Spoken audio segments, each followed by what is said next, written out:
Aquaman की first movie में एक सीन था जहां आर्थर अपनी मॉम से पूछता है कि एक राजा से बड़ा और क्या हो सकता है, और रिप्लाई में अटलाना बोलती है कि एक हीरो, क्योंकि एक राजा सिर्फ अपने राज्य की रक्षा करता है पर एक हीरो हर किसी एक की। और कुछ ऐसे ही हीरोइक पल और एक जबरदस्त एंडिंग के साथ लोकी सीजन 2 आखिरकार खत्म हो ही गया। सच में यार, आज तक जितने भी शोज देखे मार्वल के, इससे अच्छी ना तो शुरुआत देखी और ना ही एंडिंग। और ऐसा क्या था जो मैं और शायद आप लोग भी इस शो से इतना कनेक्ट हो चुके थे?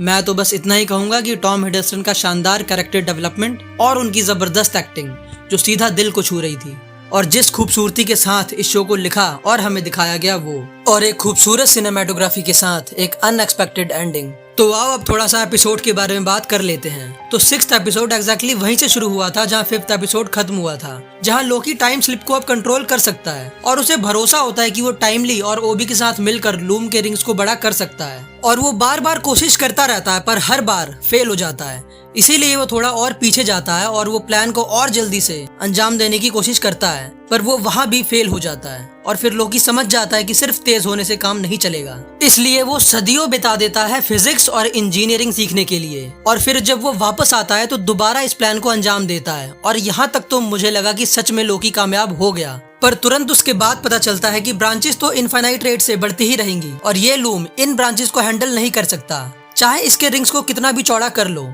और एक बार फिर लोकी का ये प्लान भी फेल हो जाता है, पर हार ना मानते हुए लोकी फिर से टाइम स्लिप करके वहां जाता है जहां सिल्वी ही हू रिमेन्स को मारना चाहती है कि वो कैसे भी करके सिल्वी को उसे मारने से अगर रोक ले तो वो सब कुछ ठीक कर सकता है। पर लोकी के 1000 बार कोशिश करने के बाद भी वो हर बार सिल्वी को समझाने में नाकामयाब ही होता है। फिर तंग होके लोकी ही हू रिमेन्स को बोलता है कि तुम अपने आप को डिफेंड करने के लिए कुछ करते क्यों नहीं, और ही हू रिमेन्स उसी वक्त सिल्वी को पॉज कर देता है। और फिर हमें पता चलता है कि वो सच में सिल्वी को अपने आप को मारने नहीं दे रहा था, ये सब का सब उसका प्लान था।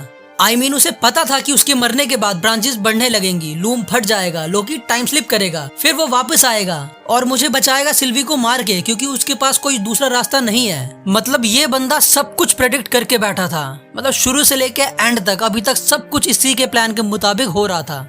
लेकिन ही हू रिमेन्स बेशक सब कुछ प्रेडिक्ट कर सकता है, पर उसने ऐसे शख्स पर दाव लगाया है जिसका नाम लोकी है, और शायद ही हू रिमेन्स भी उसे अभी तक पूरी तरह से समझ नहीं पाया। उसके घर वाले ही उसे आज तक समझ नहीं पाए कि वो कब क्या फैसला ले ले और क्या कर बैठे। और फिर वो लोकी को ये भी बताता है कि टेम्पोरल लूम सिर्फ एक फेल सेफ है जो ब्रांच टाइमलाइन को प्रून करके सेक्रेट टाइमलाइन को प्रोटेक्ट करता है। अब लोकी पास्ट में जाके सिल्वी को मार सकता है और सबको बचा सकता है, पर वो ऐसा कर नहीं सकता क्योंकि सिल्वी अब लोकी का वो हिस्सा है कि अगर उसे खरोच भी आई तो वो दुनिया को जला देगा। या उसके पास दूसरा रास्ता ये होता है कि वो लूम को डिस्ट्रॉय कर दे और मल्टीवर्सल वॉर को होने दे। यहाँ अपना लोकी काफी कंफ्यूज हो जाता है कि वो करे क्या, और इसलिए एक बार फिर से वो टाइम स्लिप करके वहाँ पहुँच जाता है जब TVA ने लोकी को अरेस्ट किया था, जब मोबियस लोकी को इंटरोगेट कर रहा होता है। और वहाँ लोकी मोबियस से पूछता है कि हम कैसे चुने कि किसे मरना चाहिए और किसे जिंदा रहना चाहिए, TVA में तुम ये सब डिसीजंस कैसे लेते हो। फिर मोबियस लोकी को समझाता है कि अपने मकसद को कभी मत भूलना,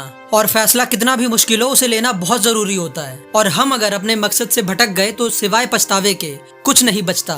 तो खुशी नहीं चुननी, बोझ चुनना है। और इसे एक कॉल बैक की तरह भी देखा जा सकता है, जो लोकी का सिग्नेचर डायलॉग भी था ये वाला, I am Loki of Asgard, and I am burdened with glorious purpose. और इस बातचीत के बाद मुझे तो ऐसा लगा कि लोकी सबको बचाने के लिए अपने प्यार को कुर्बान कर देगा, पर फिर से वो टाइम स्लिप करके 5th एपिसोड वाले ब्रांच टाइमलाइन के खत्म होने के वक्त में जाता है और सिल्वी से बात करता है। और सिल्वी उसे वहाँ पे बोलती है कि वो ऐसी दुनिया को क्यों बचाना चाहता है जहाँ लोग अपनी मर्जी से जी भी नहीं सकते। क्या तुम वो देवता बनना चाहते हो जो सबकी आजादी छीन कर उनकी रक्षा करे? और कौन मरेगा कौन जिएगा तुम इसका बोझ अपने सर पे मत लो, वो लोग खुद अपने लिए लड़ सकते हैं। और वो अपने पूरे लाइफ के एक्सपीरियंस के नाते बोलती है कि कभी कभी कुछ चीजों को तबाह करना ही सही होता है। और इसके बाद ऐसा समझ लो कि यहाँ पर जन्म होता है सबसे बड़े हीरो का, और लोकी डिसाइड करता है कि वो लूम को तोड़ के अपने आप से रिप्लेस कर देगा, और वो अपने दोस्तों को आखिरी बार अलविदा बोल के अपने आप को सैक्रिफाइस करने चला जाता है। फिर लोकी उस रैंप पर चलने लगता है और चलते चलते वो अपने ओजी फॉर्म में आ जाता है।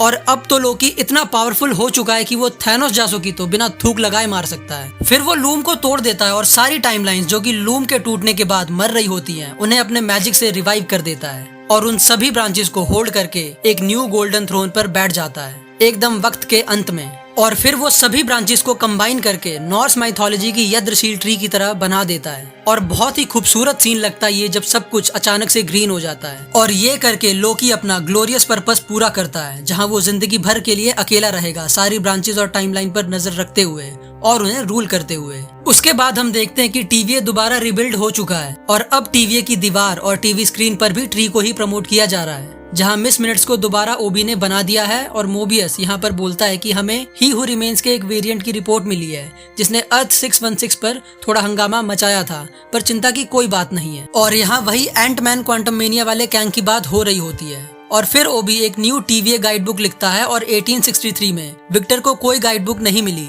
जिससे कि कैंग के एक वेरिएंट का थ्रेट तो रुक गया। दूसरी तरफ रवोना रेंसलर वॉइड में दिखती है, जो कि एंड ऑफ टाइम में ही एग्जिस्ट करता है, जहां हम एलॉयथ की दहाड़ को भी सुन सकते हैं। और फाइनली अब मोबियस रिटायर हो चुका है। और आखिरी में हम फिर से लोकी को देखते हैं, जो मल्टीवर्स को अकेले बैठ के वहाँ ऑब्जर्व कर रहा होता है। लास्ट में उसे वहाँ अकेले बैठे देख अच्छा तो बिल्कुल नहीं लगता, क्योंकि प्यार जो हो चुका है लोकी से। मुझे फर्क नहीं पड़ता कि उसने अपने पास्ट में क्या किया या कितने लोगों की जान ली, पर शायद लोकी अब जाके समझ पाया है कि क्या होता है असली राजा होना, क्या होता है जिम्मेदारियों के साथ जीना। एक ऐसा इंसान जिसे एक वक्त पे किसी की परवाह नहीं थी, या शायद थी पर हम देख नहीं पाए। पर लोकी सीजन 1 से हमने देखा कि वो अब इस कदर बदल चुका है कि शायद वो एक चींटी को मारने से पहले भी 10 बार सोचेगा। उसे अपने दोस्तों और बाकी सभी दुनिया के लोगों की इतनी परवाह है जिन्हें वो जानता तक नहीं, और वो बार बार कोशिश करता है, सदियों तक पढ़ता रहता है ताकि सभी को बचा सके।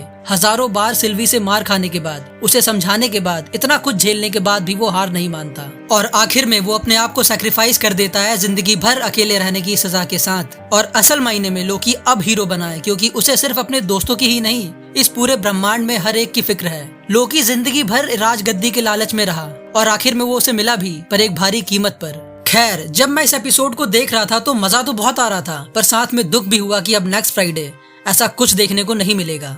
पर मैं बहुत खुश भी हूँ कि इतने सालों बाद मार्वल्स ने इतनी सेटिस्फाइंग चीज हमें दी, और मुझे उम्मीद है कि इसके बाद द मार्वल्स को छोड़ के कोई भी मूवी या शो मुझे देखने को मिले तो मैं कुछ ऐसा ही एक्सपीरियंस करना चाहता हूँ। और फालतू की कॉमेडी और पॉपकॉर्न मूवी अब नहीं चाहिए मुझे।